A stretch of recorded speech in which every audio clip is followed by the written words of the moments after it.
Сәлеметсіздер ме? Біз Атырау білім беру басқармасының Жолдасқали Досмұхамбетов атындағы мамандандырылған мектеп-интернатының 8-ші сынып оқушылары Сержанұлы Жанарыс және Кетеш Үрпейс. Біздің ғылыми жобада алған тақырыбымыз қазақ прозасында отбасылық құндылықтар. Зерттеу міндеттері: қазақ әдебиетінде отбасы ұғымының мазмұнын талдау, қазақ прозасында отбасы тақырыбының қалыптасуын анықтау. Тақырыбымыздың зерттеу мақсаты қазақ прозасында отбасылық құндылықтар көрінісін анықтау, жазушылардың шығармаларындағы ата-ана, отбасы, бала байланысының мәнін ашу.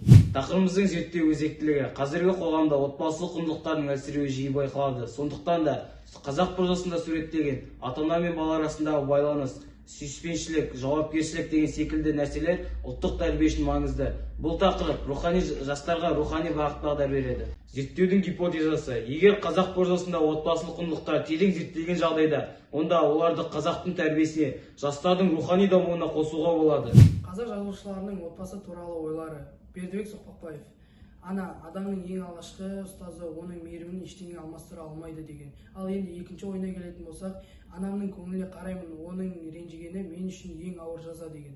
Дулат Исабеков өзінің әпке шығармасын жаза отырып, ол үйдің жылуы ананың жүрегінен, әпкенің мейірімінен тарайды деген. Бауырлардың бірлігі отбасының берекесі деп айтып кеткен. Сайын Мұратбеков өзінің жабай алма шығармасын жаза отырып, өзінің ойы туралы адамның жүрегіндегі ең таза сезімдер ана махаббатынан басталады деген. Қарапайым отбасылардың тыныштығы үлкен бақыт деп өзінің ойын айта кеткен. Қазақ жазушыларының шығармаларындағы көріністер: Бердібек Соқпақбаев менің атым Қожа шығармасында ата-ана мен бала арасындағы байланыс, баланың түзелуге деген ұмтылысы туралы айтылады. Төлен Әбдіков әке шығармасында әкенің бейнесі, жауапкершілігі, ата-ананың қадірін кеш түсіну секілді нәрселер айтылады.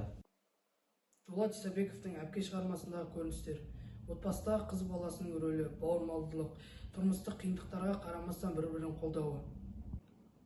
Сайын Мұратбековтың жабай алма шығармасындағы көріністер: ауыл адамдарының отбасына деген мейірімі, қарапайымдылығы, сыйластығы болып келеді. Қорытынды: зерттеу қазақ прозасында отбасылық құндылықтар қазақ қоғамында басты орын алатынын көрсетті.